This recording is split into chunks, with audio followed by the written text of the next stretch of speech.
Hi everybody, this is Craig Tanner for The Mindful Eye and The Daily Critique. Today's image was created by David, who's an intermediate photographer from the UK. David shot this with a Canon 30D f4 24 to 105 zoom at 24 millimeters. After the 1.6x crop factor conversion, this ends up being effectively a slightly wider than 40 millimeter shot, f11 and 1/60th of a second as the rest of the metadata. David says he shot this in Yosemite National Park in the valley. Says he loves reflections and symmetry.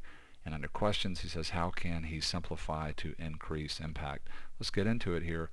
If David was going for the idea of reflections and formal symmetry, done a great job choosing subject matter and camera position to pull that off. Really beautiful reflection here. I love the framing for it and the feeling of quality of light in the lower part of the image around the reflection.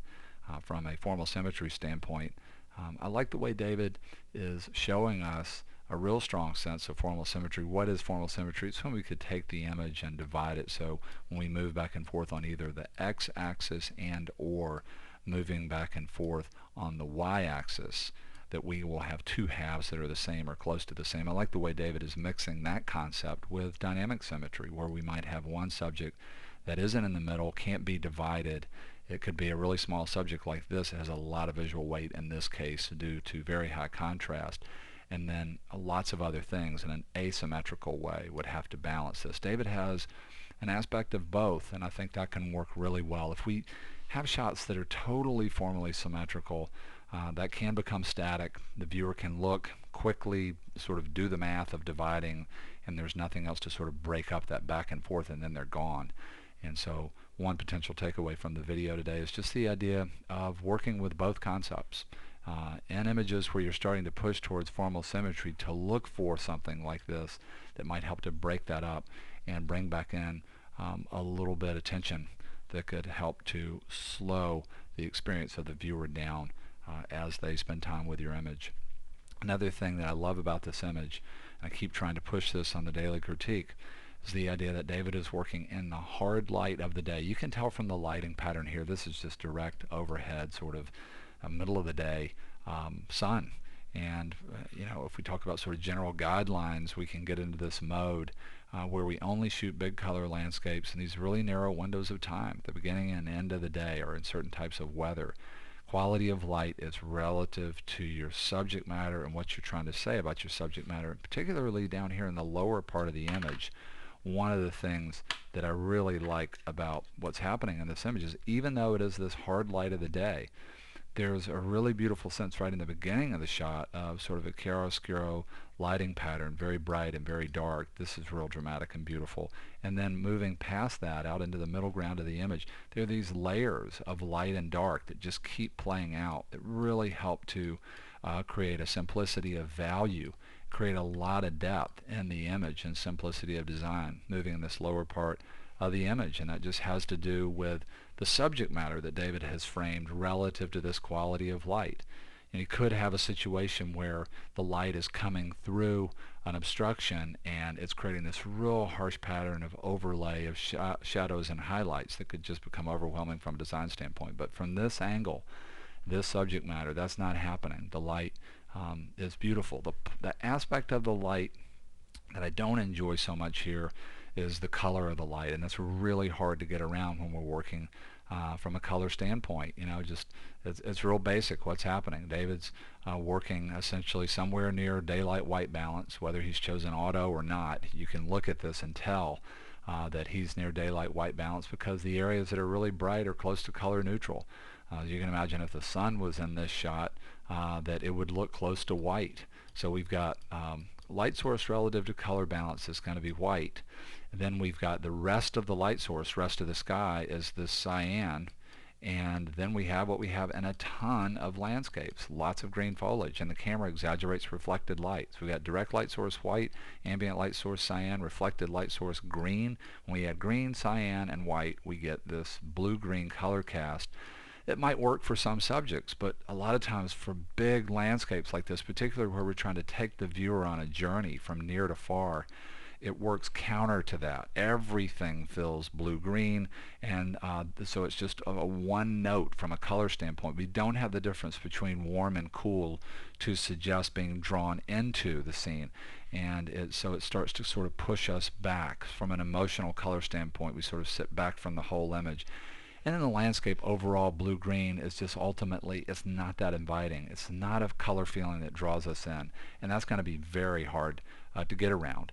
And so let's talk about what we might do to create more impact in this image. One of the things that I would do here is I'd go to black and white if I wanted more impact. We're going to get rid of that blue-green color cast, and we're just going to get rid of a lot of ideas, all the colors.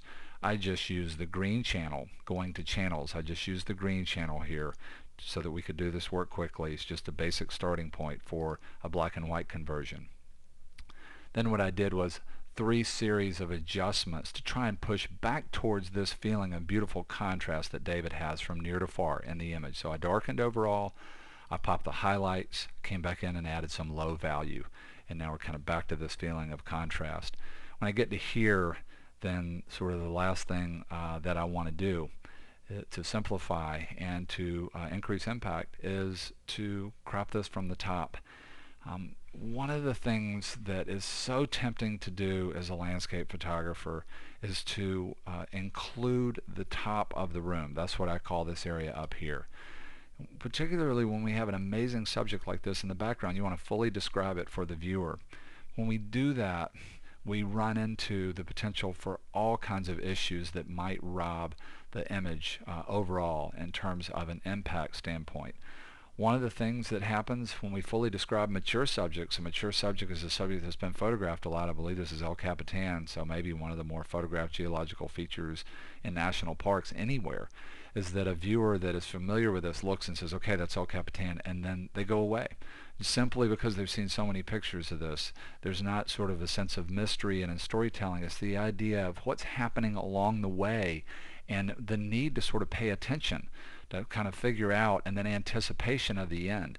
When we fully describe something like this that a lot of people already know, there's not enough of a sense of journey, and we just look and then we go away. Another thing that can happen from a design standpoint is the top of the frame has an enormous amount of visual weight before we put anything there because of gravity. In most landscape shots, it's going to have double that amount of weight because your light source is up there. That means that the negative space shape you create here is either going to be real high contrast or just really bright. And all of that starts to add up to this feeling of just being pulled quickly right through the roof of the image. And in some ways, the crop is counterintuitive because David is saying, how can I simplify and create more impact? And we are going to simplify by cropping this image from the top. But then we're actually going to make the viewing experience for the viewer much more complex. They're not going to know what it is right away. They're going to be much more likely now to move around in this lower part of the image. This is an area that's really interesting. This is an area, the chiaroscura lighting pattern in here, and the way this sort of undergrowth plays against these really beautiful shapes here. Right now, all of that, for me, as the viewer, is being overwhelmed by this. So I can't slow down as much in here. Even when I'm down in here, I just keep getting pulled up here. And so what I'm going to do is I'm going to get the crop tool and I'm going to crop way down on this image. I'm going to come all the way down to somewhere like right there. And now what happens is the image is a lot less literal and I start to slow down a lot more. Another thing that we've done is we have made the image longer on the x-axis, and that's slowing the eye down.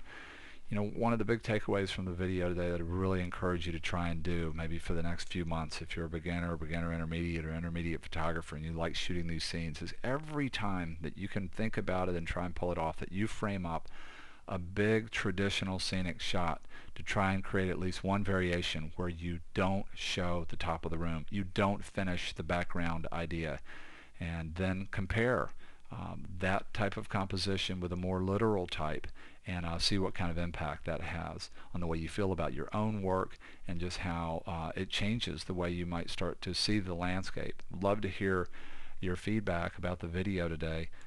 I really love where David started. One of the things I love about this image is his choice of foreground and the chiaroscuro lighting pattern in the foreground is just stunning. I'm also really enjoying the fact that David worked with a hard quality of light to meet a great effect here, particularly in the lower part of the image, to create beautiful layers of light. I want to say a big thank you to David for sharing this image with us. I want to say a big thank you to you for being here. I hope to see you again real soon on another episode of the Daily Critique.